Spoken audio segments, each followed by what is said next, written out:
Hey, Mr. Slattery. I could not find the instructions to this assignment anywhere on Canvas, so I'm really hoping I'm doing this correctly. If I'm not, please email me and let me know, and I will resubmit this to the best of my ability. So my topic for this podcast is the national debt. This is something I'm very passionate about and that I have done speech projects on in the past in this class. The national debt is a horrendous and dangerous fiscal disaster waiting to happen, and if we do not take action on it, it may destroy our economy. We have heard men on television warn us about it. We hear about the infamous $22 trillion. But what does that mean? According to the Peter G. Peterson Foundation's monthly fiscal confidence index, 83% of Americans say that they are concerned about the national debt. Yet, no leading politicians today have marked the national debt as a serious issue, nor have any politicians incorporated the national debt into the core platform of their campaigns, a statement backed by the New York Times. Next, an explanation of the national debt and why it matters. Firstly, a visualization of $22 trillion. According to Professor of Economics Anthony Davies, $22 trillion is greater than the value of the entire GDP of Europe. This means that a person would have to go to every nation in Europe, to every town and city within each nation, and to every store in each of those towns and cities in each of those nations, and buy every single individual item off the racks, car lots, and freezer shelves of all of Europe.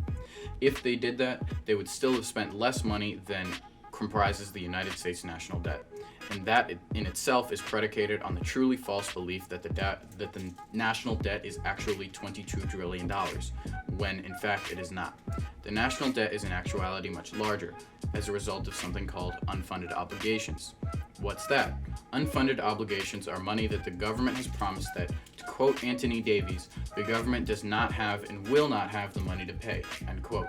These mostly come in the form of retirement pensions, Medicare benefits, and Social Security.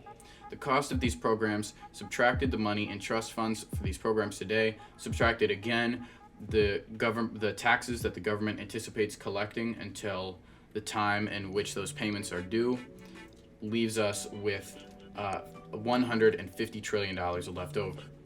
There are also approximately $8 trillion owed by federal agencies such as the CIA, and around $3 to $5 trillion more in unfunded obligations owed by local and state governments. This means that our actual national debt totals to approximately $165 trillion. This is all according to the Congressional Budget Office.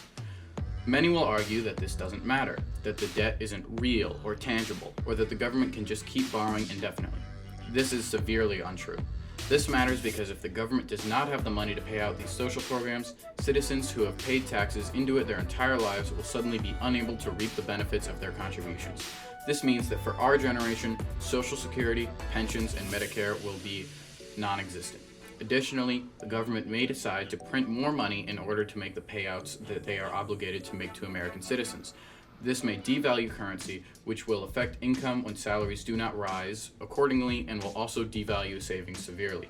This means that the price of goods will rise and many Americans would find themselves unable to potentially afford basic necessities.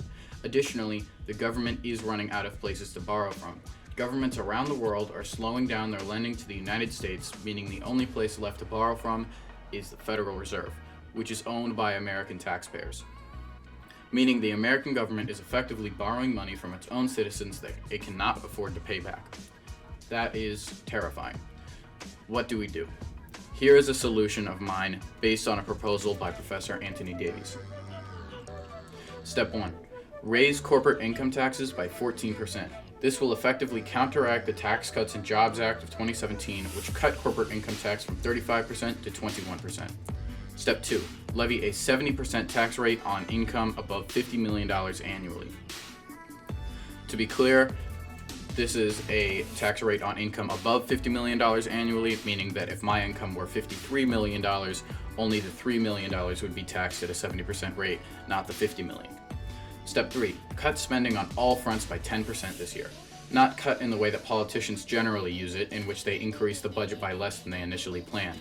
I mean actually spend 10% less this year than years prior on all fronts.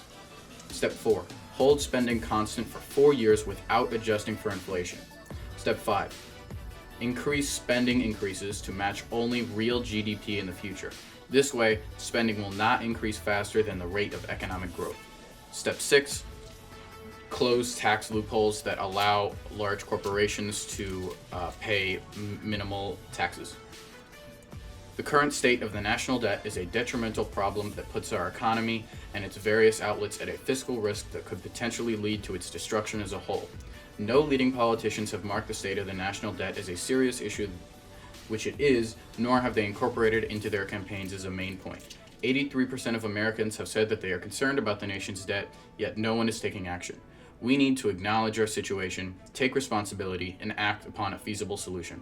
The state of America's economy itself is in our hands, and only we, the people, can fix it.